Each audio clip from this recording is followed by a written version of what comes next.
ஹரிநாராயண துரித நிவாரண பரமானந்த சதாசிவ சங்கர விஷ்ணு துர்க்கையே போற்றி விஷ்ணு துர்க்கையே போற்றி விஷ்ணு துர்க்கையே போற்றி. உலகெங்கிலும் வாழ்ந்து கொண்டிருக்கும் ஸ்ரீராம் ஆஸ்ட்ரோ யூடியூப் சேனல் நேயர்களுக்கு டாக்டர் சைதை ராஜாவின் அன்பான வணக்கங்கள். நாம் இப்பொழுது இந்த எபிசோடில் வார ராசி பலன்கள் ஏப்ரல் 27 முதல் மே 3ஆம் தேதி வரைக்கும் உள்ளடக்கிய நாட்களுக்கு கிரகங்கள் ஒவ்வொரு ராசிக்கும் எப்பேற்பட்ட பலனை வழங்கப் போகிறது என்பதை பார்க்க போகிறோம். அதற்கு முன் எங்களுடைய சேனலை பார்த்து கொண்டிருக்கும் அன்பர்கள் இதுவரைக்கும் சப்ஸ்கிரைப் செய்யாதவர்கள் சப்ஸ்கிரைப் செய்து கொள்ளும்படி கேட்டுக்கொள்கிறோம். ரைட் சைடில் சப்ஸ்கிரைப் இருக்கும், பெல் பட்டன் இருக்கும், ரெண்டுத்தையும் ப்ரெஸ் பண்ணிங்கன்னா அடுத்த நொடியே எங்களுடைய வீடியோ உங்களை நோக்கி வர துவங்கிவிடும். வாங்க ராசிக்குள் செல்லலாம். ரிஷபராசி அன்பர்களுக்கு வணக்கம். ரிஷபராசி காலபுருஷனுக்கு 2வது ராசி. சுக்கிர பகவான் ஆட்சி பெறும் வீடு. இப்பொழுது சுக்கிர பகவான் மீனத்தில் உச்ச நிலையில் இருக்கிறார். குரு பகவான் ராசியில் இருக்கார். அப்போ பரிவர்த்தனை யோகம். இந்த ரிஷபத்தில் என்னென்ன நட்சத்திரங்கள் இருக்குது அப்படின்னு பார்த்தீங்கன்னா, கிருத்திகை 2, 3, 4 பாதங்கள், ரோகிணி, மிருகசீரிஷம் 1, 2 பாதங்கள் உள்ளடக்கியது. பாருங்கள், ராசிநாதன் சூப்பராக உச்சநிலை பரிவர்த்தனை யோகத்தில் ஆட்சி நிலை. அற்புதங்க. அப்போ 11க்குடைய குரு 11ல் ஆட்சி பெறுகிறார். அப்போ இதையும் தாண்டி குரு பார்வை கோடி நன்மை. 5ஆம் இடம், 7ஆம் இடம், 10ஆம் இடத்தை குரு பார்க்க போகிறார். அதாவது 5ஆம் இடம், 7ஆம் இடம், 9ஆம் இடத்தை குரு பார்க்க போகிறார். 10ஆம் இடத்தை அதிபதி 11க்கு வந்துட்டார். அமக்குவாங்க. 11ல் எந்த ஒரு கிரகமும் இருக்க கொடுத்து வைக்கணும் அப்படின்னும் பொழுது அப்போ சனி பகவான் இருக்கார் அப்படின்னா இன்னும் அதை விட சிறப்பு வேறு ஒன்றும் இல்லை. 10ல் வேறு ராகு வந்துட்டார். அதாவது 10ல் ஒரு பாம்பாவது இருக்கணும் அப்படின்னா அது தொழில் விரிவடைய. ராகு இருக்கிற இடத்த விரிவாக்கம் பண்ணுவார். சும்மா ஏனோ தானோன்னு ஒரு தொழிலை நடத்த விட மாட்டார். ஒருத்தர் எல்லாப்பா தொழில் பண்ணுறீங்க, ஏதோ கடன் உடனே வாங்கி தொழிலை விரிவாக்கம் பண்ணுங்கப்பா அப்படின்னு சொல்கிற அளவுக்கு வர்ற கஸ்டமரே காசு கொடுத்து ஹெல்ப் பண்ணுவாங்க. தொழிலை விரிவாக்கம் பண்ணுவீங்க. கடைசியில் பார்த்தீங்கன்னா நீங்கள் எதிர்பார்த்தது ஒரு 4 லட்சம் வந்து விரிவாக்கம் பண்ணலான்னா 8 லட்ச ரூபா வந்து தொழிலை எக்ஸ்டெண்ட் பண்ணுவீங்க. அந்த அளவுக்கு தொழிலில் ஒரு மேன்மை கிடைக்கும். அதையும் தாண்டி வெளிநாடு போக நினைக்கும் இந்த ரிஷப ராசியில் பிறந்த அன்பர்களுக்கு ஆப்பர்ச்சுனிட்டி கிடைக்கும். கண்டிப்பாக அது உயர்கல்விக்காக இருக்கலாம், உத்தியோகத்துக்காக இருக்கலாம், இல்லை சொந்த தொழிலுக்காக கூட இருக்கலாம். கண்டிப்பாக போவீங்க, சாதிப்பீங்க. அந்நிய பொருளாதாரம் வீடு தேடி வரப்போகிறது.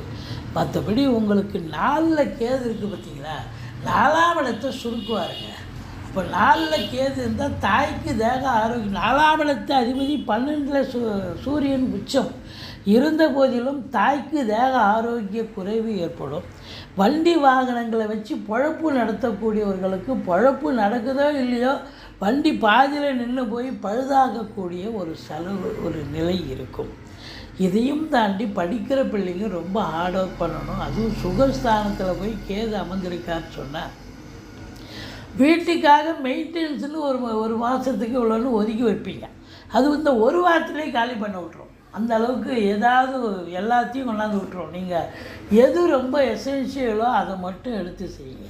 இப்போது எலக்ட்ரிக் ஒயர் மாற்றணுமா, அதை பண்ணணுமா, அதை மட்டும் பண்ணுங்க. இல்லை ப்ளம்பிங் ஒர்க் எல்லா செலவும் ஒரே நேரத்தில் இருந்தால் எதை செய்வீங்க? கட்சியில் உங்களுக்கு பிபி சுகர் எதிரும்.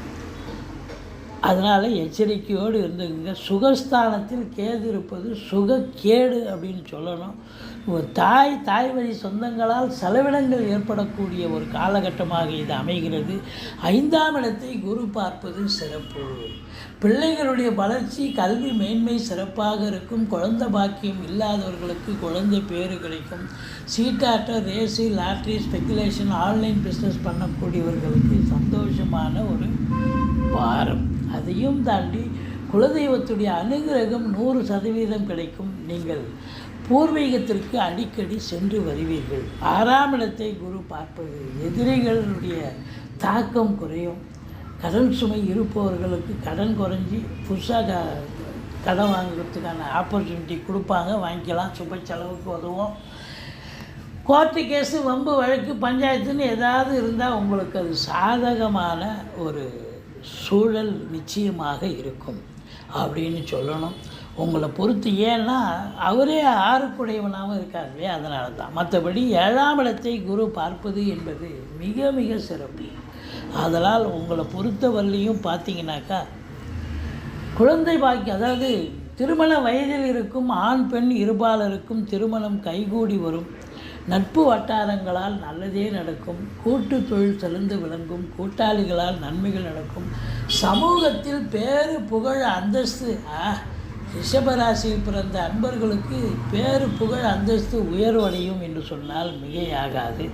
8ஆம் இடத்தை சனி 10ஆம் பார்வையாக பார்ப்பதால் வெளி வட்டார பழக்க வழக்கங்களில் மிகுந்த எச்சரிக்கையோடு இருங்க. மற்றபடி குறை ஒன்றுமில்லை. எந்த அசிங்கம் அவமானமும் ஏற்பட்டு விடாது. ஏன் என்று சொன்னால் உங்களுக்கு 11ஆம் இடம் வலுத்திருக்கிறது, 10ஆம் இடம் வலுத்திருக்கிறது.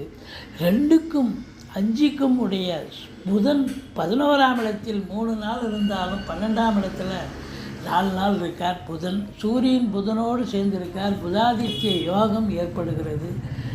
கல்வி நிறுவனங்கள், கல்விக்கூடங்கள், கல்வியாளர்கள், கல்வி பயிலும் மாணவ செல்வங்கள், இவங்களுக்கெல்லாம் ஒரு அற்புதமான நேரம் காலம் அப்படின்னு சொல்லணும்.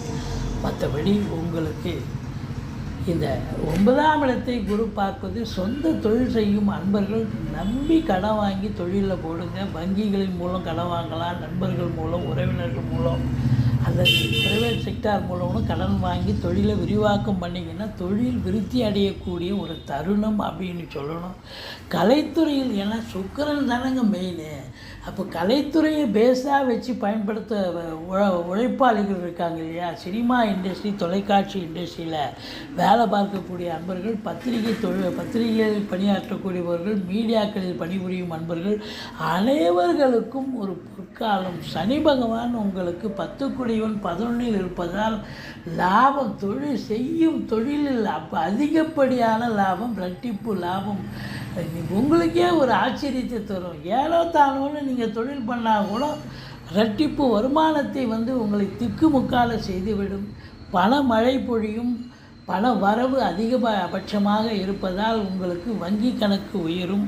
அப்போ பூர்வீகத்தில் வீடு கட்டுவீங்க, வீடு ஆல்ட்ரேஷன் பண்ணுவீங்க, அல்லது குலதெய்வத்து கோயிலுக்கு நன்கொடைகள் வழங்குறது, அப்படி ஏதாவது ஒரு வேலையை எடுத்துக்கிட்டு போவீங்க. மற்றபடி தொழில் அமக்கலமாக இருக்குங்க. இந்த சினிமா, இந்த நிதித்துறை, நீதித்துறை இதில் பணியாற்றக்கூடிய அன்பர்களுக்கும் ஒரு பொற்காலம். சின்ன லேக் ஃபேக்ட்ரியிலேருந்து பெரிய கம்பெனி வரைக்கும் வேலை பார்க்கக்கூடிய தொழிலாளியாகட்டும், முதலாளிகளாகட்டும், உங்களுக்கெல்லாம் ஒரு சிறப்பான நேரம் காலம் அப்படின்னு சொல்லணும். மொத்தத்தில் பார்க்கும்பொழுது சமூகத்தில் உங்களுக்கு பேரு புகழ் அந்தஸ்து உயர்வடையக்கூடிய ஒரு காலம். இந்த வாரம் உங்களுக்கு சந்திராஷ்டமம் கிடையாது.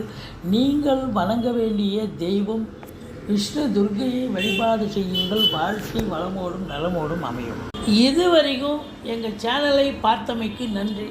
எங்கள் வீடியோ பிடிச்சிருந்தால் லைக் பண்ணுங்கள், ஷேர் பண்ணுங்கள், சப்ஸ்கிரைப் பண்ணுங்கள். மறக்காமல் சப்ஸ்கிரைப் பண்ணுங்கள். நன்றி. வாழ்க வளமுடன்.